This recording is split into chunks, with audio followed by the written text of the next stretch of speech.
Hello, it is Ryan, and I was on a flight the other day playing one of my favorite social spin slot games on ChumbaCasino.com. I looked over at the person sitting next to me, and you know what they were doing?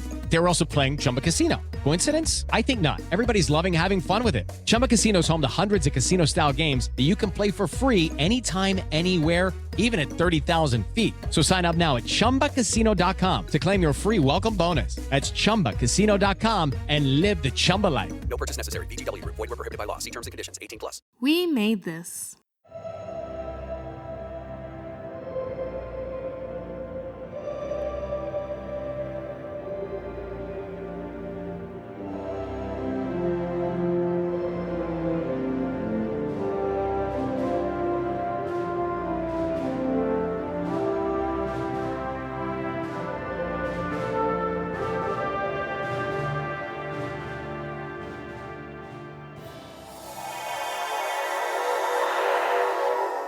Hello and welcome to Rarely Make It We Are Starfleet. Let's call it that. The We Made This Network's Star Trek podcast that covers some of Star Trek. I'm your host Craig McKenzie, and we are here to discuss the crossover episode of Strange New Worlds entitled These Old Scientists. It's episode 7 of the series. Before I introduce my guests, I do just want to make you aware that we're recording this during the 2023 WGA and SAG-AFTRA strike. We, as a podcast team, are still committed to discussing and promoting Strange New Worlds because the best way to support those striking is to show those withholding fair recompense for their work, how important that work is. Without the labour of the actors and writers currently on strike, this show would not exist, and we support their desire to be recognised for the wonderful work they do. And here to discuss that wonderful work is my co-captain, Mike Slammer. Hello. Hello! It is good to be here today with you guys here on the We Are Making It Rarely Going So crossover episode. Craig, it's those old scientists. What did I say? You said these. Okay. I know, pedantic. I stand corrected. I'm coming through a time portal from the future, the past, wherever. Is Kurt North of Make It So. Hello. Hello, I have. 25th century. I've been flung back. And I'm in with the We Are Starfleet crew trying to discuss a TV show that I'm not normally on. Yeah, I'm looking forward to this, guys. I'm looking forward to it. Kurt, have you been watching Strange New Worlds, or did you just pop in just for this? I would like to say, like in character, I've just watched it on pads and things and looked into details of like, oh, look at this. Mike Slamer's done this and Ashley Thomas has done that and Craig McKenzie's doing this, which I have been. I've been listening to the podcast. It's been great. But yes, I have. I have watched all the season. We've received this episode at an unusual time. So I have done a bit of time slippage because I had to watch this episode, then watch the episode prior afterwards. So I've watched it out of order. But yes, I have watched all of the episodes up to this one. And what do you think of season 2 so far? I've really enjoyed it. I think there's definitely an improvement on season 1. What I'm particularly liking, especially with this episode we've got coming, is some of the connections that they're starting to make over the course of the season with characters. I do like the callbacks that they're doing. I've enjoyed certain aspects of it, but not some other aspects. Things like Pellier feel for me is a bit of a misfire. Can't really get with her at all. I'm not enjoying that to a degree. It was a little bit better last week, but I'm still not with her really. I enjoyed the Tomorrow episode with La'an, but again, the Khan stuff is a bit of a thing for me. I'm not too thing with that, but I did enjoy the episode overall. If I was to give it out of 10 for the season, I would definitely be in the high 7s, early 8s. So I think it's been a fantastic season. And Adas Perspera was wonderful. I absolutely loved that. One of my favourite episodes is Drumhead. So it was in my wheelhouse. I absolutely loved that episode. I would have said it was the best episode of the season so far, but that might have changed. Wow. And Mike, are you still enjoying season 2 since your last appearance, which was 2 episodes ago? 2 episodes ago. Am I still enjoying it? Yes, I am still enjoying it. I think the season's been firing on all cylinders. Honestly, Strange New Worlds, I was one of those guys who said, I don't want to see this series back when they were talking about doing it, because I just thought, what kind of stories can we really tell? It's just a TOS show and hilarious. This episode is called Those Old Scientists that we're discussing, but without Kirk and without McCoy. So we'd just be rehashing some of the same Enterprise plots. And yeah, maybe, kind of, but the spin, the update, the modern take, the intelligent take, the writing has been second to none across all Star Trek shows, aside from Prodigy, I think. No shame to make it so, Kurt, to the Picard series, but I just think that they definitely have a stronger writing room, and I hope that Paramount pays their writers because they absolutely deserve it. And the actors. This is a great show, and I'm loving it. It is a great show. I'm hoping, just on the back of that, they do more with Ortegas in the next couple of episodes, because I don't feel that she's been serviced that well over the course of both seasons, personally. So I'm hoping that we do get something that's more linked in with her over the next 2 episodes after this one, because I think there is story to tell there. What I particularly like, as I say, with the linking over the course of the season, it's something I've always leaned towards, is I want the kind of serialization that Picard does give us compared to the character arcs that we get. And I think there's a nice amalgamation that you could almost start to build with Strange New Worlds, and that's kind of starting to do that with the characters. It feels stronger this season than it did last season. I mean, they've got things to fall back on. Last episode, for example, with Hemmer and things. So they have got more things to lean on. And interesting you should mention it, looking at last week, the final scene there when you've got 3 of the OS characters. You've got the TOS characters actually sitting in the bar and taking it from there. I probably not as emphatic as yourself, Mike, but I still thoroughly enjoy this season. I think it's been really good. I was only on the previous episode, so I'll be repeating myself a bit. But I think season 2 is a massive improvement. Well, maybe not a massive improvement. It is an improvement on season 1. And I think they've got a bit more of a feel for what the show is supposed to be now, or what they want the show to be. And they're finding their feet a lot more. I like that they've put Pike a bit more in the background and let the other characters have more of a focus. They are still struggling a bit with Ortegas. I was on the one that was supposed to be her episode, but she didn't know who she was for most of it. And it ended up being as much a Pike episode as it was a Ortega's episode, and neither of them knew who they were, so you didn't learn anything new about them. So they need to work on that. They need to work on their ensemble storytelling a bit more, I think. But yeah, I think Star Trek has certainly more potential when it's episodic, and then you have loose serialization, background serialization, where characters develop, but they still go off and do different stuff every week. Because we've talked about on the other shows that if they start an arc in episode 1 and you're not feeling it, you know that you've got another however many episodes to put up with it. Whereas if you don't like one episode of Strange New Worlds, you know that next week will be different. You'll be fine. You can decide what you think of the next episode, because it won't have narratively anything to do with this one. So yeah, good season. I'm looking forward to seeing what they come up with to finish it, because it's not as simple as the Pike resolving his future knowledge thing that was last season. So don't know what they're going to do this season. They teased the Gorn, but they haven't mentioned them since.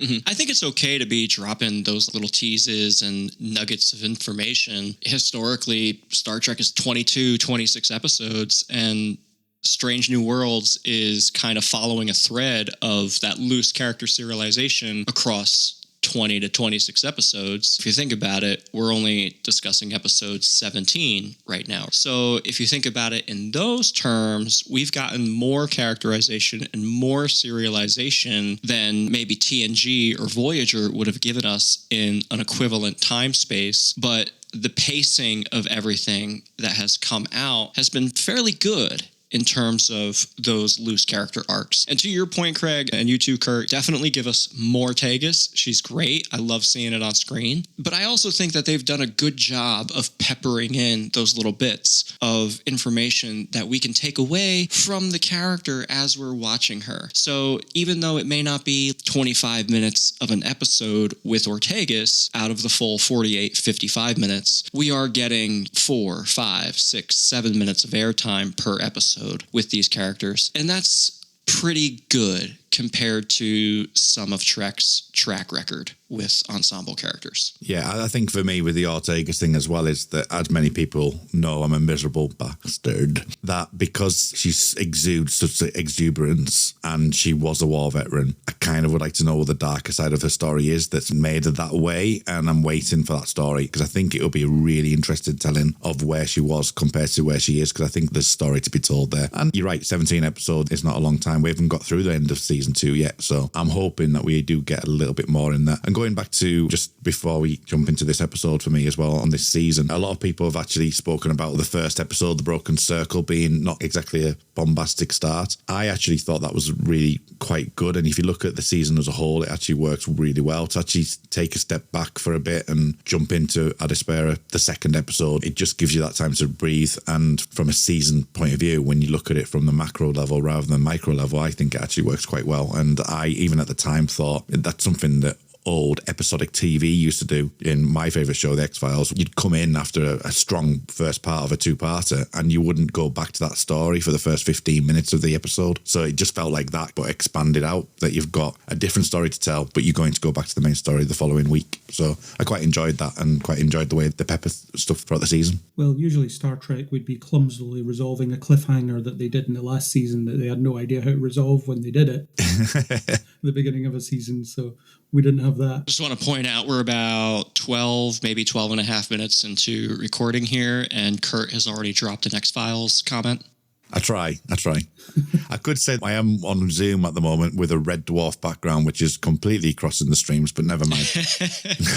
All over the place. We don't know where we're coming or going. There's going to be an animated Patrick Stewart walk past in a minute. But let's get into episode 7, Those Old Scientists, not These Old Scientists. Although Boimler does change tenses because he travels back in time. So for him, it will be These Old Scientists. Because he's with them at the time. So I was right. I'm never wrong. Let's start with some high-level thoughts then. Mike, you go first. What did you think of this episode? And what do you think of just crossovers as a concept in general? Let's throw that in there. Sure. Okay, so I'll start with the crossovers in general. I'm not opposed. I like them. I am hard-pressed to think about what kind of crossovers exist that I feel violently no, that didn't work. I think that's a testament to how crossovers can appeal to large fan bases. I think having the crossover as opposed to just a cameo is a lot more fun because you can kind of dig into it and enjoy the story as it's being told as opposed to just theorizing where a character pops in. They might be on screen for 5 minutes and then they're gone. Like, for example, Tuvok in season 3 of Picard. That was more of a cameo than anything else, right? So here you got a really well-crafted story in a bottle to tell us this crossover, and I thought the episode worked really well. When people ask me number out of 10, what would you rate the episode? I don't think about comparing it to other episodes that have come before. I think about that number out of 10. How did it make me feel watching it? And this was a hard 9 for me. Just watching it, enjoying it. I was smiling throughout most of the episode. I was laughing where it was appropriate. I was having those moments of just amazement. I felt like I was Boimler when Boimler arrived onto the Enterprise, and I felt the silliness from Spock's jokes throughout. It was just a good, well-crafted episode. Pacing was really well done. I don't have a complaint to give. Rock and roll, baby. Let's get more of this. I can understand why Anson Mount wants to do more crossovers because this worked beautifully. Same question to you, Kurt. Crossovers, it's not something that I instantly think of. And like Mike said about the cameo stuff or characters appearing in certain episodes, you know, like the Scotty episode is the one that would instantly jump to me when he got stuck in a transporter. I think other crossovers in various different franchises, when you get more of the mundanity of stuff where you've got like a Hawaii Five-0 would come over with, what was it? It's like Magnum PI. I think they did a couple of episodes where they jumped over to each other's, and there's a few bits like that would happen. It's not normally TV that I generally watch, but there is a couple that I have seen before where 1 week they're on here and then see the end of the story next week over there. And I think they're good fun. What I like particularly about this one is when it was announced, it's the fact that it's two separate, completely different centuries being brought together and the animation side of it as well. So it was all, what are they going to do? How are they going to do it? How's it going to work? What tricks have they got up the sleeve? How they're going to perform it? And overall, I think really, really successful. It's by far my favourite episode of this season so far, without a doubt. I would probably push a 9 at the moment. I have only watched it the once, so I need to review it properly and sit down and let my emotional states kick in, because I think there was a lot of emotional ride in this episode, to be fair. I actually thought there was some really poignant moments as well. I thought there was some really, really interesting moments that actually hit me quite well. I'm sure we'll get into them. So I think that overall that just really, really caught me by surprise, just how well manufactured this episode was. And I think the definition of a crossover in my head would be something like this, because it's something that's taking a risk and taking something which could be viewed very sillily, or it could be like, oh, whatever, look what they've done kind of thing, rather than actually just being, oh, right, okay, we've got this person coming over from this universe, which I love anyway. I love world building in general, but this has enough about it to go, you've got something that's obviously in the same universe, years and years and years apart, 120 odd years apart, but how do you make it happen and how do you realise that? And I think they just made an absolute storming episode from it. So yeah, all thumbs up for me. Cool. Well, I enjoyed this episode, and crossovers in general are something I'm really familiar with. Loved the Arrowverse. They did one once a year, and several smaller ones whenever they felt like it as well. And I think with things like the MCU and stuff, people have become a bit more cynical about crossovers because films come out, MCU films in particular, or The Flash, for example, the recent film that came out where they did a bunch of cameos and people were like, why have you done this? This doesn't serve the story at all. So for me, as long as it's meaningful, it's fine. And in terms of Star Trek, they were very reluctant to do crossovers as such in prior iterations. So they felt like an event when they did happen. When in like 800 episodes, there's only a large handful of them. Yeah, and just saying, I suppose the actual obvious one is Trials and Tribulations, isn't it? Yeah. That's the most obvious one that's akin to this. Yeah, although that's different in the sense of they're just merging themselves into existing footage, whereas this is all filmed. Well, not for nothing, though. That was a landmark episode and really proved to many audience members and production individuals as well that the technology is here, we can do this, and look how amazing it plays out. And I think also conceptually it worked out really well. Just like this episode, conceptually, you're taking an animated show, doing a crossover with a live action. Maybe you guys would know better, but I can't think of any tentpole IP that has accomplished anything to that degree. There's animated characters that have turned up in live action. That's happened in Star Wars with Bo-Katan and so on. She started off as an animated character from Rebels, I think, or Clone Wars. But was Rebels airing at the same time as The Mandalorian? And No. Was there that back and forth between the production crews? That's what I really mean. Yeah, okay. The back end of it, making it work like that for two shows that are currently, well, Lower Decks might not be currently airing, but you know what I mean. In production. It's currently on air. It's in production. So to have these two shows doing it, the monumental logistics effort to make it work. Yeah, and Star Trek's done very little of the concurrent shows crossing over. I think TNG and Deep Space Nine did it when they were concurrent a couple of times, and then you'd have TNG characters turn up in Voyager and Deep Space Nine and so on, but there wasn't really any kind of direct major crossover, I suppose, whereas it's a different era of Star Trek, we're doing it, and I think as long as they don't overdo it, it'll be fine. I think this is great as a one-off. It's time for today's Lucky Land horoscope with Victoria Cash. Life's gotten mundane, so shake up the daily routine and be adventurous with a trip to Lucky Land. You know what they say, your chance to win starts with a spin. So go to LuckyLandSlots.com to play over 100 social casino-style games for free for your chance to redeem some serious prizes. Get lucky today at LuckyLandSlots.com. Available to players in the U.S., excluding Washington and Michigan. No purchase necessary. VGW Group. Void where prohibited by law. 18+. Terms and conditions apply. Hey guys, it is Ryan. I'm not sure if you know this about me, but I'm a bit of a fun fanatic when I can. I like to work, but I like fun too. It's a thing. And now the truth is out there. I can tell you about my favorite place to have fun. Chumba Casino. They have hundreds of social casino style games to choose from with new games released each week. You can play for free anytime, anywhere. And each day brings a new chance to collect daily bonuses. So join me in the fun. Sign up now at ChumbaCasino.com. No purchase necessary. VGW Group. Void where prohibited by law. See terms and conditions. 18+. But I don't think they should be looking for excuses to keep doing this. As fun as it was, but it'll be like a diminishing returns thing. But I thought the episode was really good. It's really good that they got two actors that look like their drawings or the drawings look like them. I don't know which comes first, but that was inspired, bringing them into live action. I was kind of hoping that they would just be animated and no one would notice throughout the episode. They would just have these two animated characters on screen. Kind of Who Framed Roger Rabbit kind of style. Yeah, exactly. Something like that. But they did the transition between animated and live action anyway, so they acknowledge both exist. And I quite like that the way reality is for these characters is that's just how they see the world through the eyes of however they're being produced. You don't get that line from Boimler where he says, wow, you guys look really realistic. But other than that, it's just the way it is. Fun episode. I'm glad they did it. Shall we dive deeper in then?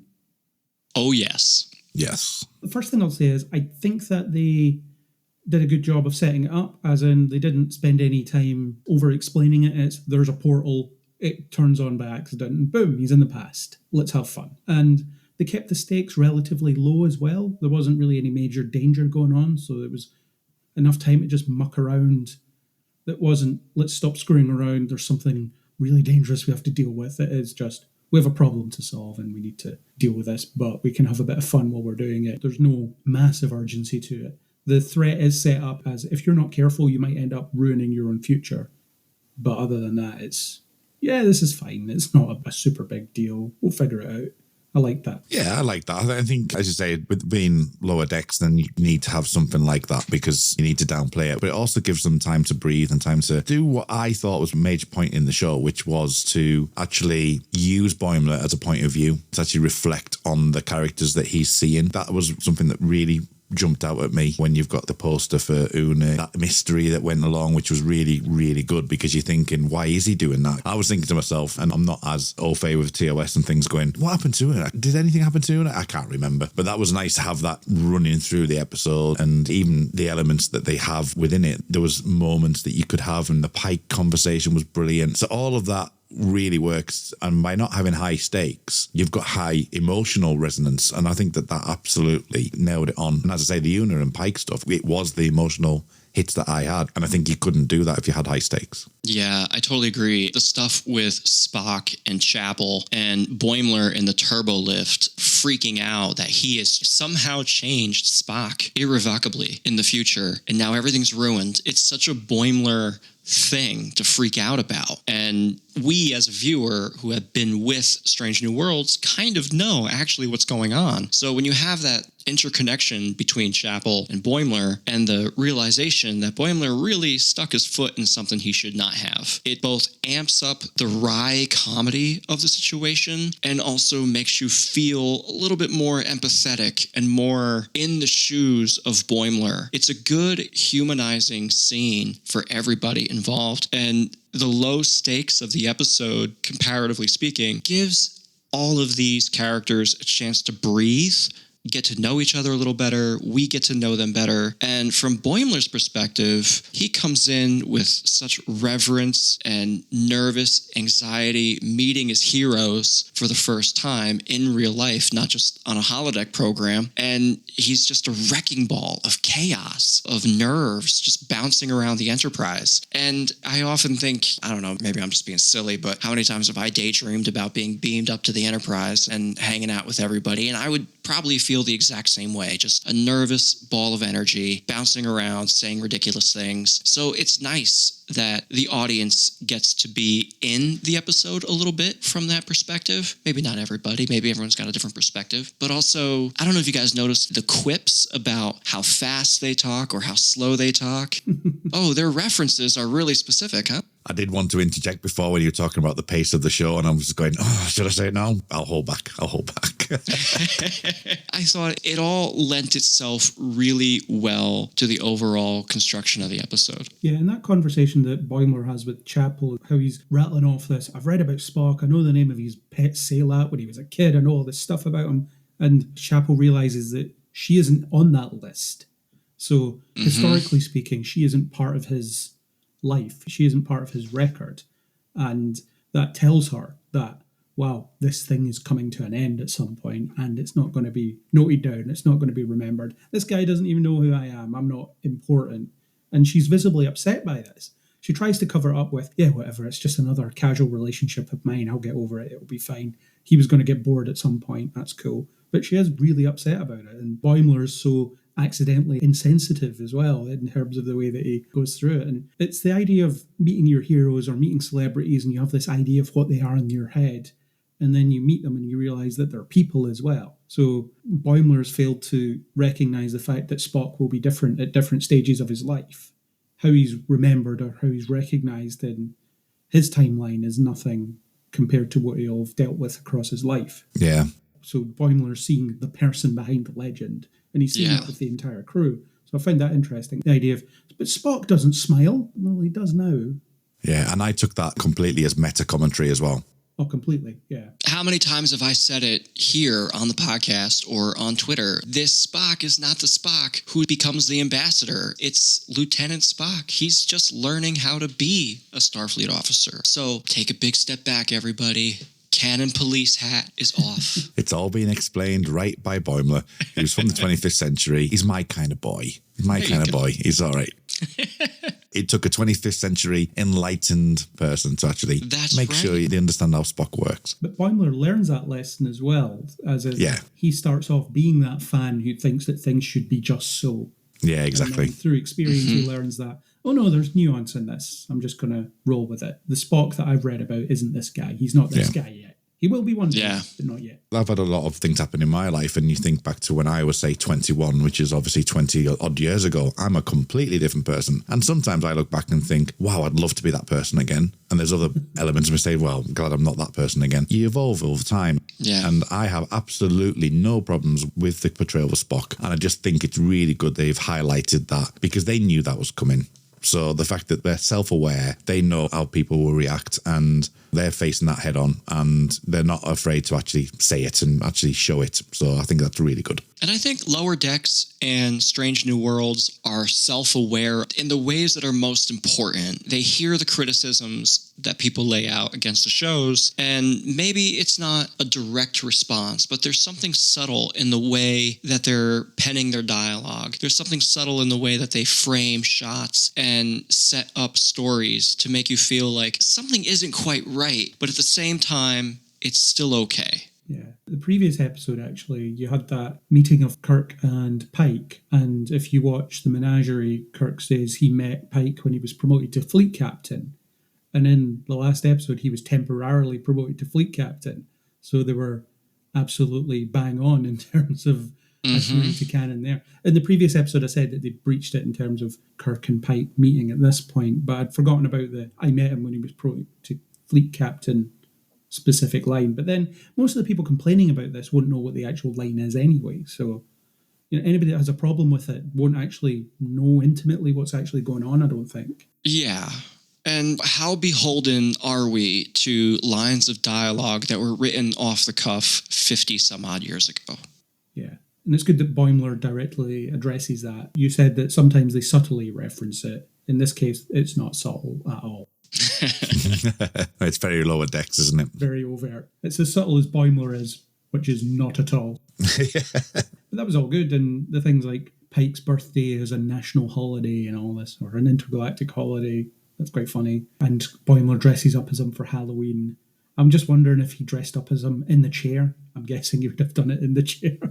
I'm just questioning how many Federation holidays they actually have, because you've got quite a lot of days that will be adhered to our heroes. So it depends on how long's a galactic year. Is it like we have National Donut Day? Yeah, maybe, yeah. Today's International Pizza Day, International Yo-Yo Day. There's all kinds of weird days that we just have. And I feel like every year there's a new one that crops up. Yeah. So could just be the same continuation.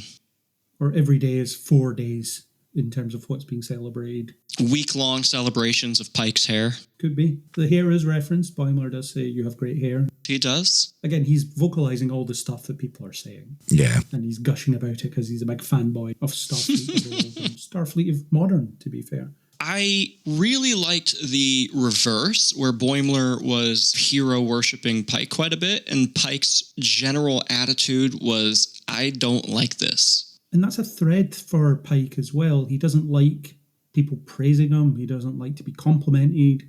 He likes to just do stuff and then let it happen. In the previous episode, people kept saying, congratulations on your promotion. He's like, yeah, it's temporary, whatever, I'm not bothered. But that's just the way he is. He'd rather just do stuff. I imagine there had to be a point where he was ambitious enough to push for promotions and things like that, because you'd have to be to stand out. But maybe he's got to the captain position. He's like, I don't care anymore. I'm sick of the hustle. I'm just going to do my job. Yeah, and I think it's humility of his character that he is doing what he feels is right and what he wants to do. They mention it a couple of times over the season, haven't they, where Una goes, has he finished his speech yet? Have we done that now? That kind of thing. And I think that works quite well. And again, going back to this episode, with the way that Boimler just refers that back with the whole history and knowing the future and things. And then him going, but how many people would want to have that conversation with you before you're gone? I thought that was just absolutely pinpoint perfect. You kind of going, oh, well, Pike already knows this. He's going to reference this. He's going to do this. He's going to do that. And then it turns this style on and just goes to show how much of a good character Boimler is, that he recognises something and puts a mirror up there to Pike and go, actually, what you're doing, think about the people that might miss you. I thought that was an absolutely wonderful moment. Yeah. Yeah. And Pike's frustration with the whole situation, acting like a disgruntled babysitter. He says, I feel like I'm trying to stop a toddler from destroying the furniture. It was great. How did you guys feel when Mariner entered the equation? Well, do you know what? I'm having a complete mental block because obviously we've not long watched this. The episodes are 22, 23 minutes long, aren't they, in Lower Decks? Because that happened on the 23rd minute. It almost felt like that was the end of the episode. It was like, right, okay, we're getting to the end now. I did feel, oh, we've come to the end of this now. And then it's like, oh, part 2. Here we go. There's Mariner coming. I felt was absolutely purposely done. I thought the editing was purposely done for that. I don't know how I felt at the time. It was a bit like, what are we going to do here? It was a bit smiley, but at the same time, I was too busy thinking that's the end of this episode and what they're going to do. Are they going to flip things a little bit? Is it going to be something quite different? They didn't, but I actually quite enjoyed that they didn't. But yeah, that's what I thought at the time. Definitely felt like this is the end of the first part or end of the episode. No, it's a great call out. Yeah, they tell a complete story with Boimler in those 22 minutes. As in, he ends up in the past, mucks about for a bit, and they get to the point of sending him home. And then Mariner shows up and the episode starts again, effectively. I felt that some of the second half was a little bit repetitive. We went over a lot of the same ground we did before, just Mariner's here now, which did bring a different energy to it, but it was a lot of the same idolising and all that stuff. Some of the moments, I mean, it's more moments more than actually some of the feelings on this particular one was like when she was talking about past tense with San Francisco and they're saying they're kind of weird referential, aren't they? And little comments like that saying they're weirdly specific, these people, which I thought was a nice touch. So there's moments like that which you've got to have with those two characters in the same position and the same boat. Obviously, you've got the Boimler exuberance, like I mentioned before in the first half, and we had the Mariner playing off, and then obviously more of the Uhura stuff in the second with Mariner and Uhura. So I think it worked in that way, and then obviously pushing more of the Orion story, which was nice. But I did feel the same as you, Craig. It was a little bit, there was moments I was like, oh, we've already done that, but how would you do it differently? Well, my perception before the episode started was they would just get thrown back in time at the same time and you'd have them both there the whole time. So the fact that Boimler was there on his own for a bit surprised me. I like that there was a little bit of a flip where Boimler was trying to get Mariner to put a lid on it. These are the real deal. They're going to save us. They're going to send us home. Let's stay focused. You're embarrassing me, as if I didn't know this half an hour ago. Exactly. He kind of knew the lay of the land a little bit, whereas Mariner, in classic Mariner fashion, comes in full throttle. Where's Uhura? You guys are cool. Where's Uhura? I want to go hang out with her. And they did set up the fact that Uhura had a life outside of work, and then, oh no, she didn't, actually. Not at this point, anyway. And she learns to relax from Mariner, who shows her the value of relaxation. And by the way, there's actual regulations that allow you to bunk off work here. Take advantage of that. And I'm all for that. Introduce buffer time a century early. Yeah, I do love that it's perfectly in line with Mariner's character to know the Starfleet labor regulations. I've had colleagues that do that. I am the colleague that does that. I was going to say, I'm one of those too. Any excuse for a break. The bane of my existence. 5 minutes away from your screen once an hour. Absolutely. No problem. There's only so many hours I can spend rigging a projector.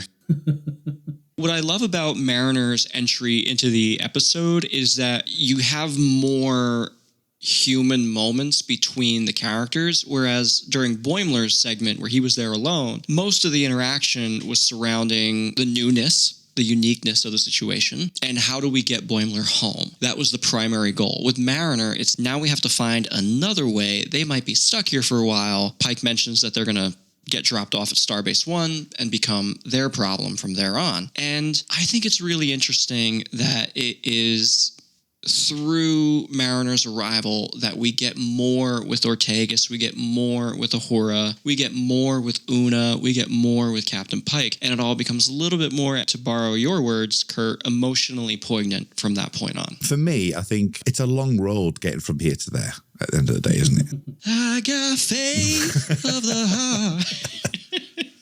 That song. Wow. Speaking of which, guys, we had a lot of NX01 love in here. We did.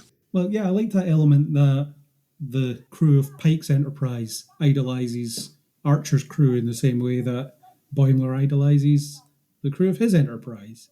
It's cyclical, isn't it? Everybody will hero worship the previous generation. Oh, for sure. It really hammered home when they're in engineering, finding the specific Huronium alloy that they need in order to recharge the time portal to get home. But when they're walking through there and you hear the crew of the Enterprise talking about how they're walking over a piece of history and they're speaking with such reverence and love and admiration, and then you've got Mariner and Boimler in the background being like, that's what we sound like? And Spock's like, yes, you do. And it's exhausting. It was a bit of a contrivance. Oh, yeah, we've got a piece of the NX-01, which just so happens to be made of the alloy that we need to solve this problem. In a deck plating and engineering, no less. That feels a little operational security risky. Yeah, it's just so lucky that everything we needed was right beneath our feet, literally. Literally. Yeah, I was at one point going, oh, please don't go to the History Museum again. Oh, God, I'm so glad they didn't. I hated it in the Bounty, and don't do it again, please. Yeah. I was kind of relieved more than anything else, so I think I need to rewatch that scene again. I was really fearful. In terms of budget, I feel like this episode is not low budget, but relatively speaking, because all they really use is the AR wall and the Enterprise sets, and then all the animation for Lower Decks. So it's probably an expensive episode in context of everything they were doing, because you would have to pay. It is Ryan here, and I have a question for you. What do you do when you win?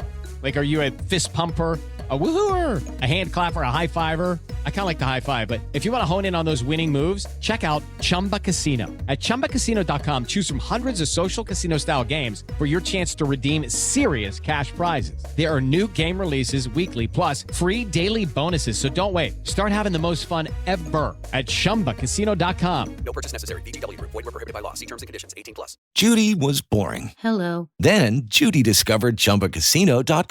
It's my little escape. Now Judy's the life of the party. Oh, baby, mama's bringing home the bacon. Whoa, take it easy, Judy. The Chumba life is for everybody. So go to ChumbaCasino.com and play over 100 casino-style games. Join today and play for free for your chance to redeem some serious prizes. ChumbaCasino.com. No purchase necessary. Void where prohibited by law. 18+. Terms and conditions apply. See website for details.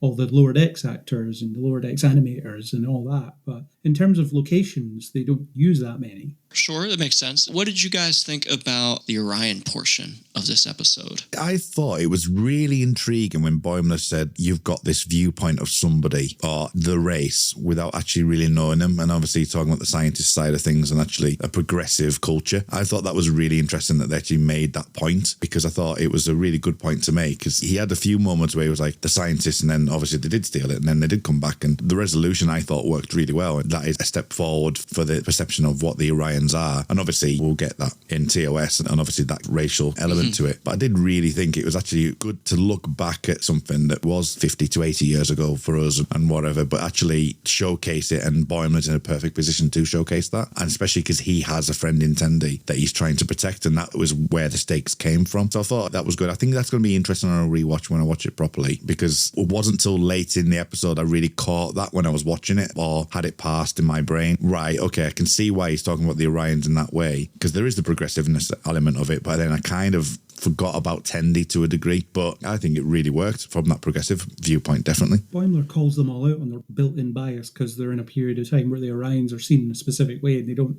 necessarily think about them any differently. And then Una backs that up by saying, well, there's been a lot of reports of Orion pirates in this area, so what are we supposed to think?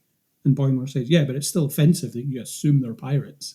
And in my time, we don't do that because we're more enlightened. It's a bit like a looser version of Picard's highfalutin speeches about, yes, we're more evolved in my time. Yeah, right. It's not quite the same thing because it's Boimler and he's nowhere near as eloquent, but it's along those lines. And it's the idea that is raised in the second episode. Starfleet aren't perfect, but they want to be. So it's the idea that the Enterprise crew of this time, they're not perfect, but they want to be. And when they're called out and they're biased, they change it. They think differently. And the resolution, as Pike says, we're going to give you the credit for discovering this as scientists, not pirates. I think it's a brilliant way to also continue that crossover element, not just make it a couple of cameos, but to involve the story of Tendi on Lower Decks. Correct me if I'm wrong, but is she the only Orion in Starfleet at that point in time, or is it maybe a dozen? No, I think she's just one of them. I think they're probably more common at that point. Fair enough. Either way. I'm not sure, but I don't think she's like Spock was, the only Vulcan in Starfleet, or the only Klingon like Worf or anything like that. Right. But it carries her story into Strange New Worlds, and it gives the story stakes. They're not low stakes, they're not high stakes, they're just stakes. Maybe medium rare. Just how I like it. Beautiful. Just pink, baby. And it works really good because that's what Star Trek really is. It's all these families on starships going out gallivanting around space. And Boimler has his own family. So him trying to protect Tendi and trying to protect his timeline while going through all this, also in his own way helping Pike and crew solve this whole situation by reminding Pike, hey, you're one of the best diplomats out here. And Pike is ready to go with phasers, and he has to be convinced to tell La'an to stand down. So I think from the crossover perspective that you asked earlier, Craig, it works really well into building out this shared collective Star Trek universe that we have and gives it meat, there's substance. It's funny how at the start of the episode, a brief conversation lines up everything Boimler needs to know before going on this adventure. He reiterates that the NX-1 was built with this alloy as part of its makeup. Tendi tells him that her grandmother was on a ship that discovered this thing, etc., etc. Here's a couple of things that he needs to know before he starts all this. You got to have those things. You got to have those Chekhov's gun. You've got to have him. It's just funny how it just also neatly fits into place. There's not a single bit of wasted dialogue that doesn't become important later on. That's some good television. If it was in real life, though, and people told me that really important information and I needed it at a time, I would not remember any of it. Maybe after the fact, I'd be like, oh, could have done that, couldn't I? Oh, never mind. Can you put that in an email and upload it to the knowledge share that no one will ever read? Yeah. Well, to be fair, it takes Boimler a while to think about the NX-1 comparison. Yeah. It isn't until Pike brings it up, and he idolizes Archer for some reason. The funniest one for me was Ortega's idolizing Mayweather. That's got to be the first person to admit that they're a fan of Mayweather. At least she's had more lines than him, poor guy. Poor guy. And of course, obviously, she's going to be like who isn't she? It was actually nice seeing, I haven't watched Enterprise for a long time. I have had a growing itch to maybe watch a few. And I think especially given the temporal Cold War elements in this season of Strange New Worlds, it has started to feel like I need to watch it. So that may well be coming down the line once I've done my DS9 rewatch. Set yourself up for disappointment with the temporal Cold War handling in Enterprise. I've been thinking about hitting one of those essential episode lists and just going through that. I tried doing a rewatch a couple years ago, and I like the show, but not enough to actually want to go through each individual episode. Just want to hit the high marks. It means you'll skip a lot of seasons 1 and 2 if you do it that way. You watch the pilot, you watch the Andorian incident, and then you'll go to season 2. I mean, it's been a long road getting from here to there, or there to here even. I've got faith of the heart. I always found it fascinating that they just slightly upped the tempo in the third season, I think it was, wasn't it? They changed it slightly. Get this opera singer, Russell Watson, to sing pop. That's going to be a winner. A Rod Stewart song that was on the soundtrack for some film. Let's go with that. Speaking of credits, though, we got animated credits for this, and they changed some of the stuff. You had the spacefaring organism sucking on the nacelle at some points. Yep, I love seeing that. The animated opening sequence was a lot of fun to watch. It's basically a one-to-one copy, but they threw in a few extra visual effects that I really enjoyed. Yeah, it was good. Yeah, they put a lot of work into it, more than I expected in terms of the animation to live action stuff. Animating the opening credits, I didn't expect them to do that. I liked the little animated button at the end with Pike's crew, getting to see them in Lower Deck style. I wondered when I saw that if they had planned on doing the entire episode animated originally, and then maybe they flipped it to do it in live action, but they kept that one segment that they had already drawn up. Or maybe it was just a fun way to close it out. It makes me wonder. Well, the justification for that scene was that they were all drinking weird yeah. booze, which was making them think they were animated, I suppose. Yeah, just going back to the credits, I always like when likes of Fringe would change the credits if they're going to the other side, on the other dimension, or they would have the animated episode that they did and they would have different credit scenes. I always like when things play around with that kind of concept. It's nice for them to reach out and do that. And as you say, with the end, with Pike and his hair and the arm waving of Spock and all that type of thing was particularly because, what are they giving us? That's a typical Lower Decks but Strange New Worlds version of it, and I thought that was great. One thing I thought was weird was when they were beaming down to the planet to send them through the portal, you have the bit that you saw in the trailer where Spock says, "Live long and prosper, Mr. Boimler," and he's all flustered. I actually think the trailer cuts the joke better than the episode does. Because in the episode, there's a gap before Boimler responds. Whereas if you watch the trailer, he responds instantly. The short gap felt really awkward. Yes, I think that's on purpose, though. Trailers edit things specifically for time to get under specific seconds or minutes or whatever. And in the episode, I think that awkward gap really worked, mostly because it's a very realistic take. I would also be fairly speechless. And if you look, Mariner's mouth is wide open. She's like, oh my God, he said it to you. How lucky are you? I think I would have just preferred it if it had been like in the trailer, where it was just an instant reaction, because that weird shot in the middle where no one's doing anything, it just seemed like, what's going on?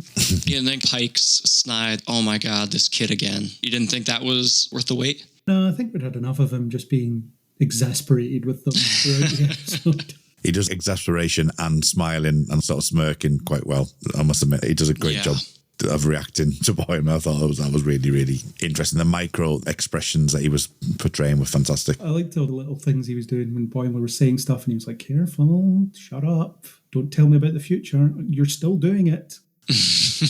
And then when they're all standing with their back against him when he's underneath the panel. What if you don't see me doing this? Yeah, I'm just going with that. Fine.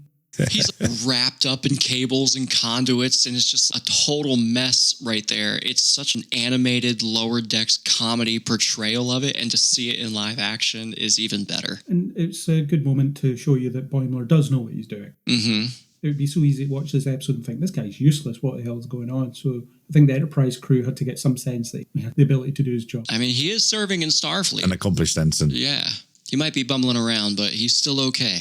And little nods like when they talked about the comm badge, and it's like, but flipping it open's the best part. Yeah.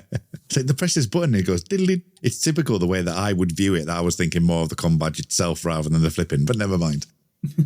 Well, he's seen a comm badge before as well. In Discovery Season 2, he saw the Section 31 comm badges. Oh, that comm badge. Do we have to bring that comm badge up? We don't need to bring it up. Pike has seen it. And I remember he remarked about it. He said, what kind of a communicator is that? So he drew attention to it. What kind of secret organisation would have a comm badge that tells them who they are?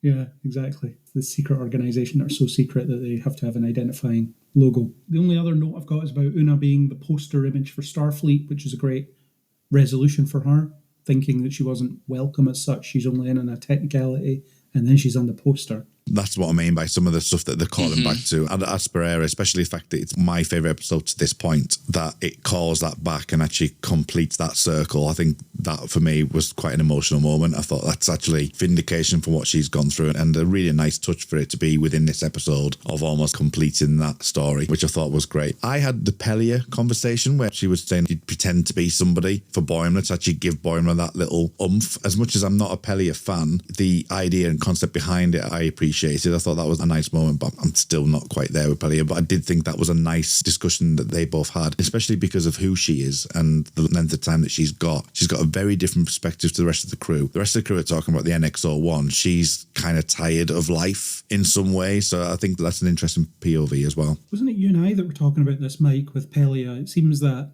Americans are okay with her, but anybody in the UK seems to have issue, because I'm not a huge fan of the character either.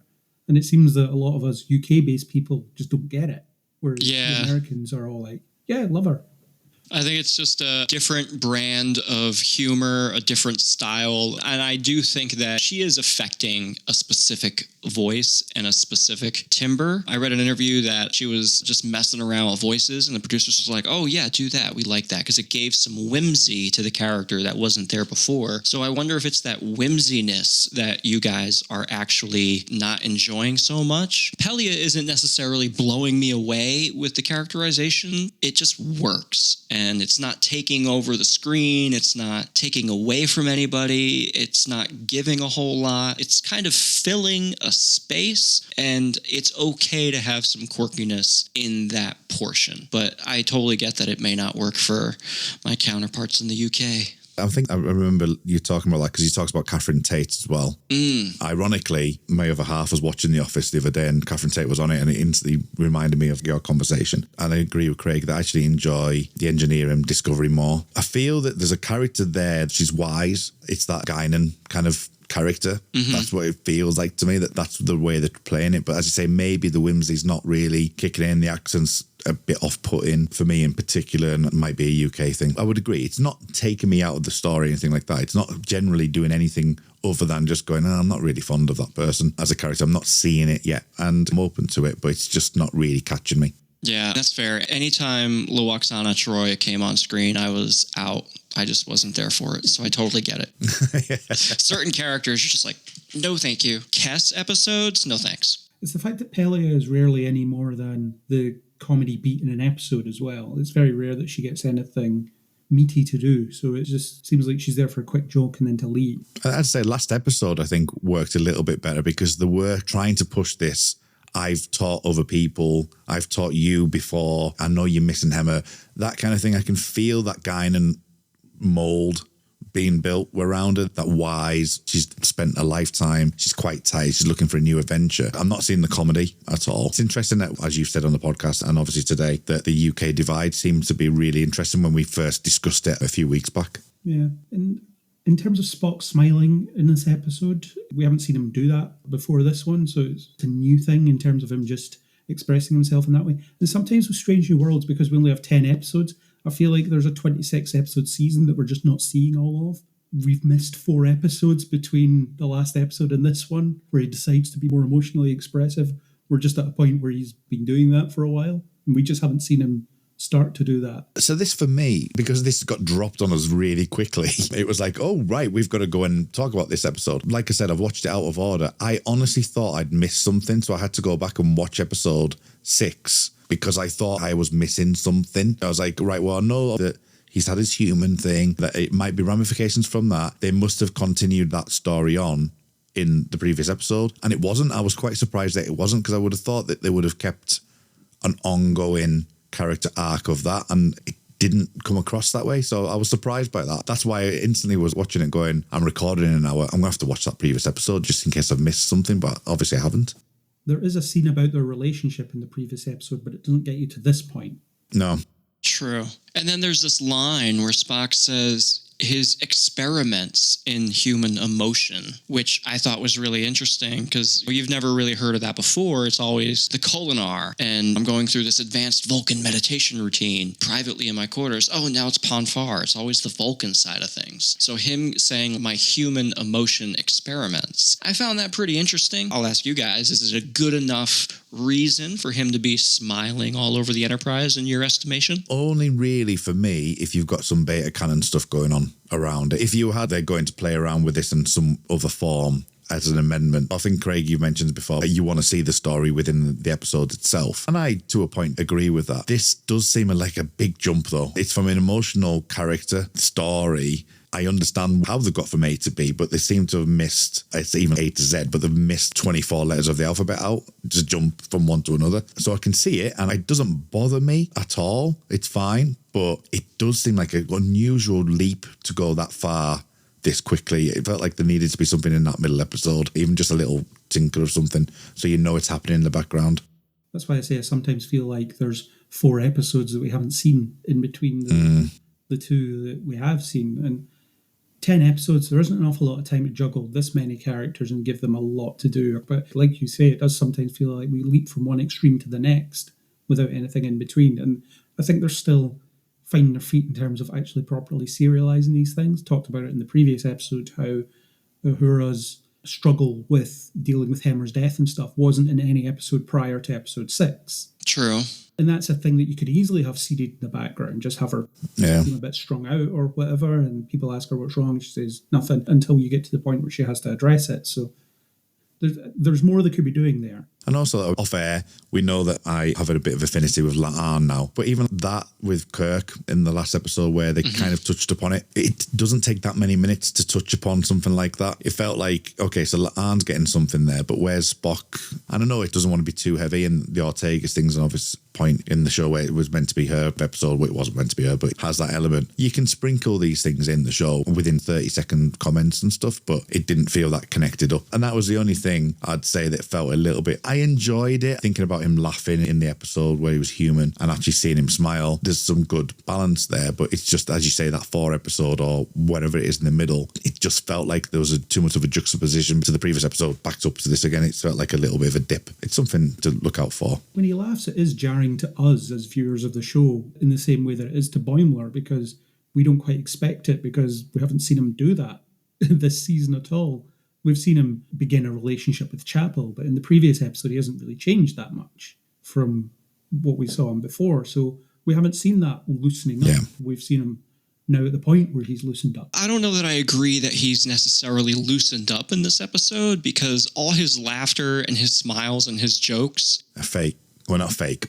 Yeah, they're not fake, but you can tell that he's acting them. It's not a genuine laugh. He just thinks this is an appropriate time to laugh. Let me make the sound. Yeah, and there is, for me, maybe a little bit more of an enhancement in the perspective of we're seeing it through Boimler as well. There might be a little bit of that going on. Yeah, I'd say not the fake. I would agree that there is more of a put on that he's doing those experiments. For me, it goes back to the whole point of where have we seen those experiments, or have we not really seen it since his human side? We understand why, but we're not really seeing it before this. It almost feels like it's jarring for jarring's sake, as part of it's a Lower Decks crossover episode more than it actually is something of a development for Spock. Yeah, I would love a 20-episode season of Strange New Worlds to give us the breathing room to play with all these ideas. I'd love that. It doesn't need to be 10 episodes. I'd be okay with that. Some shows feel too long. This feels a bit too short, actually. Yeah, I'd agree with that. Especially when it's 10 more episodes of episodic, let's see what we can come up with type of storytelling, rather than 20 episodes of there's a thing trying to destroy the universe. I don't want that. But I would like 10 more just episodes of stuff. But even 2 or 3, I know Discovery was different, but Discovery started with 13 episodes, didn't it? Then it was 16, wasn't it? The extended it. 16, including but even 13, 14, 15, you could push. It's the world of streaming. I mean, obviously, we're in a completely different world. Like you said at the top of this podcast, at this moment in time, there's going to be fundamental changes, and how that progresses is going to be interesting to watch. We're in this weird dichotomy at the moment of just exactly what's going to come out of that. And you can see the successes and you can see the failures. You see Michelle Hurd recently talking about the residuals, about the fact it's 10 episodes, that sometimes things are recorded, you record all 10 episodes, you don't get paid for them at all because they don't get picked up for it. And it's not even the TV show, it's more the fact that they've done that work and they're not going to get anything from it. So there are a lot of things that are going to reshape the way that we view streaming television and stuff like that. So it's going to be an unfortunately interesting concern over the next 3 to 6 months, really. Yeah, didn't Michelle Hurd say that she did mostly guest spots because she knew she would get paid for them?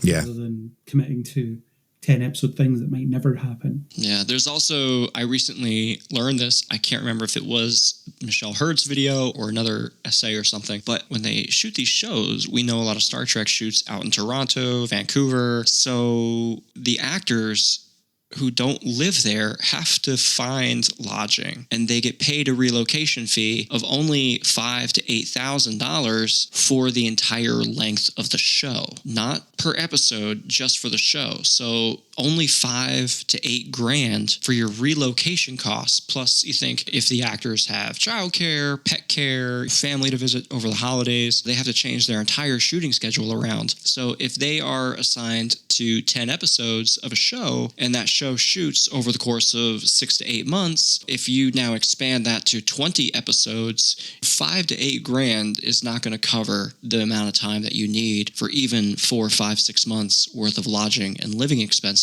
It's twice that, if anything. So it makes sense that these shows are getting shorter. Certain things that are coming out now about why these actors, why the writers are striking, are now suddenly making more sense as to why streaming is in the state that it's in today. Yeah, definitely. Well, 10 episodes sucks for a writer, doesn't it? Because you end up being on staff and you don't get paid that much because it's only 10 episodes. We could talk about this for hours, but even things like Stranger Things getting split up into two halves because it's in 2 different years, things like that. It's like going back to the old sweet days. Everything is just designed to cut the cloth accordingly so that the people get swallowed up a bit, basically. But that's for another story. We're talking about a fun episode here. We're talking about a fun episode here. That was weirdly specific, Mike. Very specific, yes. One question perhaps to almost end on is, if audiences only watch Strange New Worlds, and there will be plenty of those, they watch this episode, how lost do you think they'll feel by the opening and ending of the episode if they've never seen Lower Decks? Because we do know that some people consider animation to be a lower form of storytelling, so they won't go near it, even if it's Star Trek. Which is ridiculous. Absolutely ridiculous opinion. It is,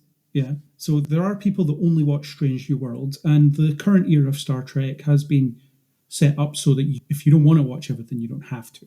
Everything will be a different flavour, so you can tune in and out as you want to. And based on that line of thinking, I would feel like if you were a Strange New Worlds only viewer, you might be a bit lost in those opening scenes, set on the Cerritos and so on. I think that if you are only watching Strange New Worlds and you're not consuming other Star Trek related content, you might be a little lost in the beginning, sure, and you might be wondering, wait a second, what did I click play on?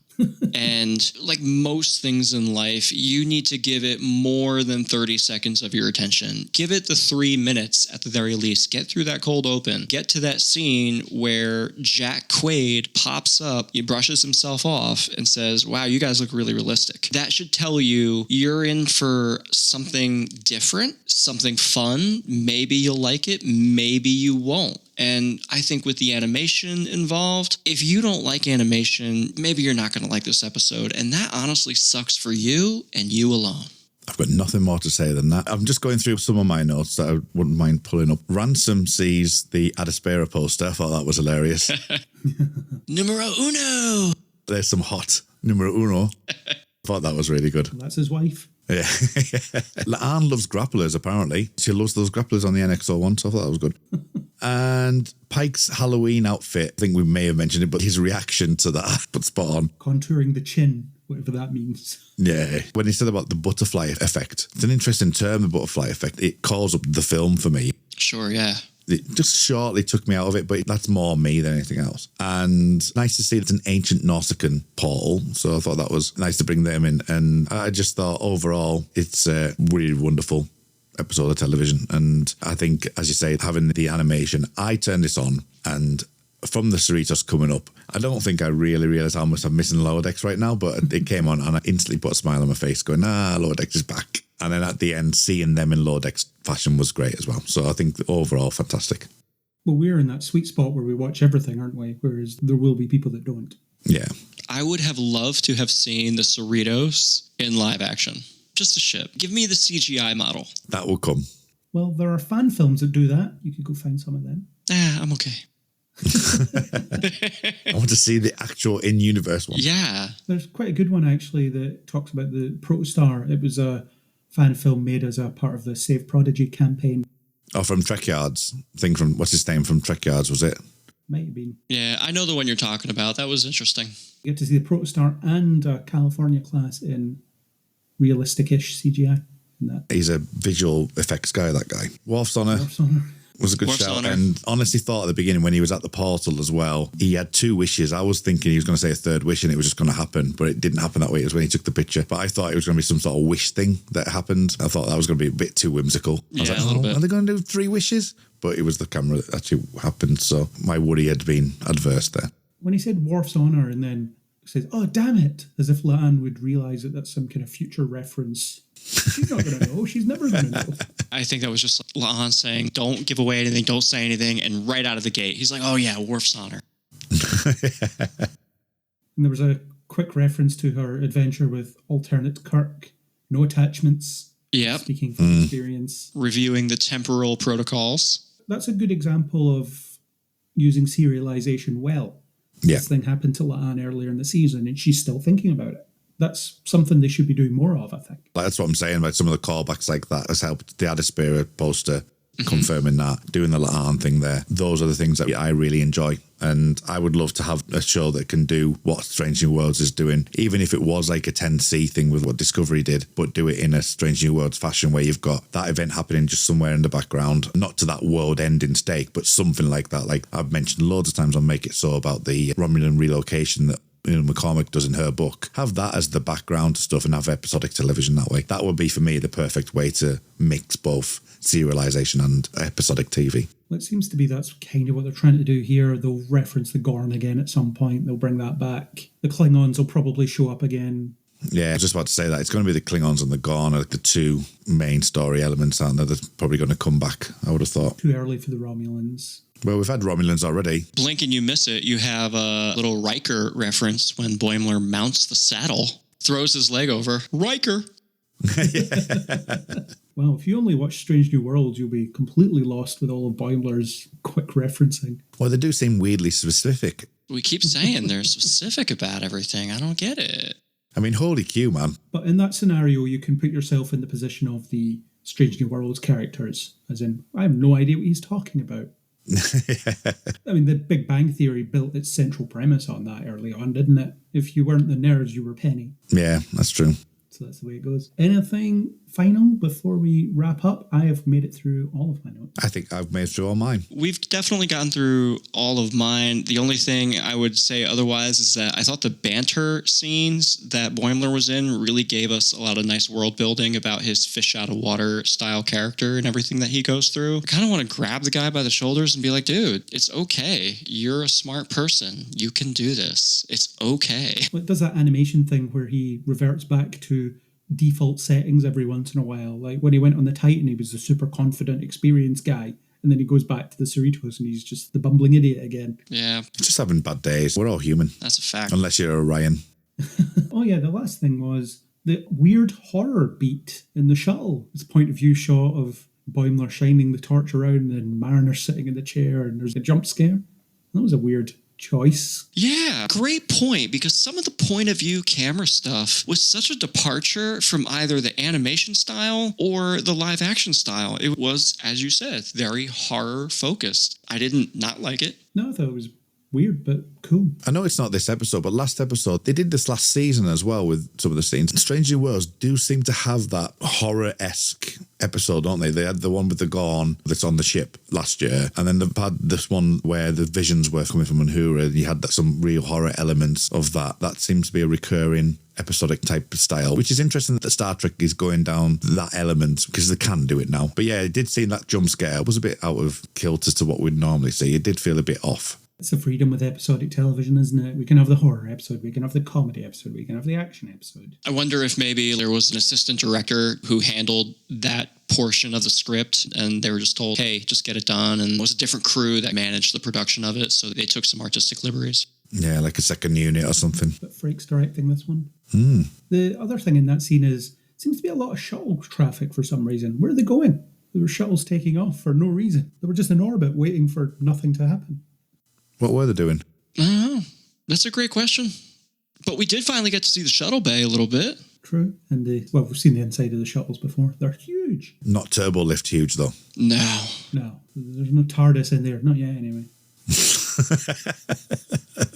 Anything else? Or shall we wrap up and send Kurt back to the future? I'm happy there.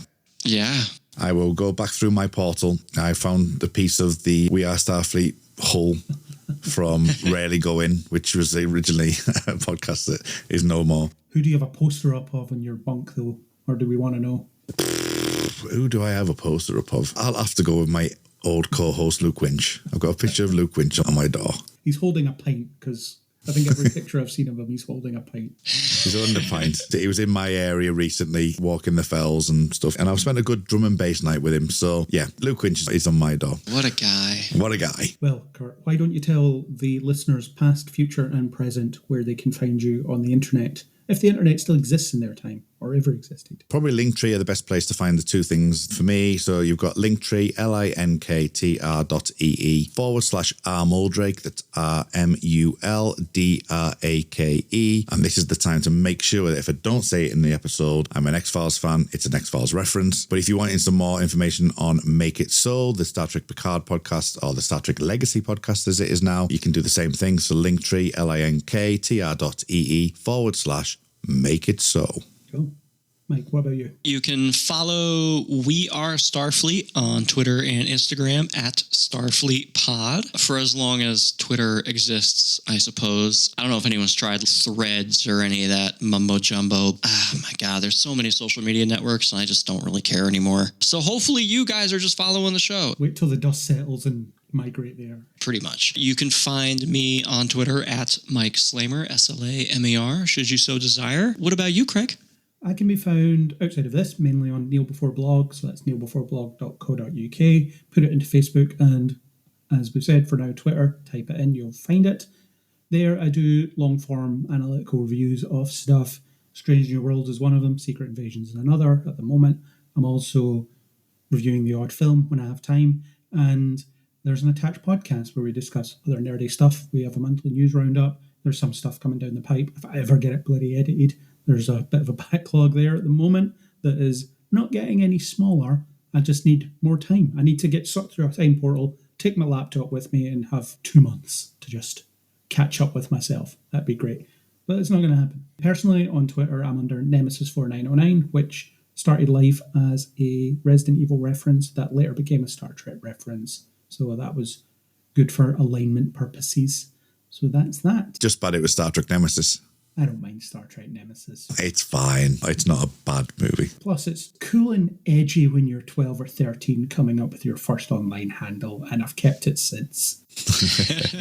Mike, do you want to take us out with the linkages and all that good stuff? Yeah, of course. Folks, thank you all for following us here on We Are Starfleet on the We Made This network of podcasts. You can follow us on Twitter and Instagram at StarfleetPod. Please follow us wherever you listen to good podcasts. Give us a like, a subscribe, maybe even a 5-star review if you're so inclined. We appreciate your listening, and stay tuned to hear about what else is happening on the network in a moment.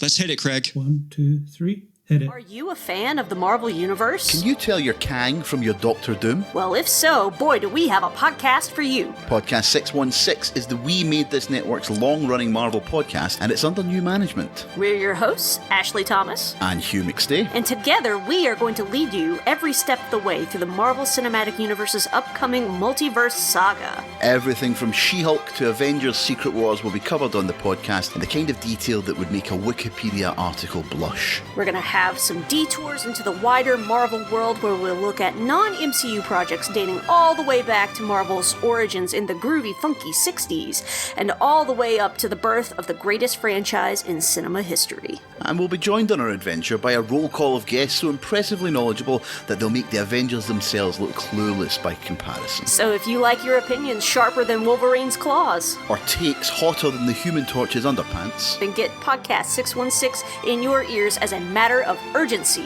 You'll love it 3000. Podcast 616. Disassemble.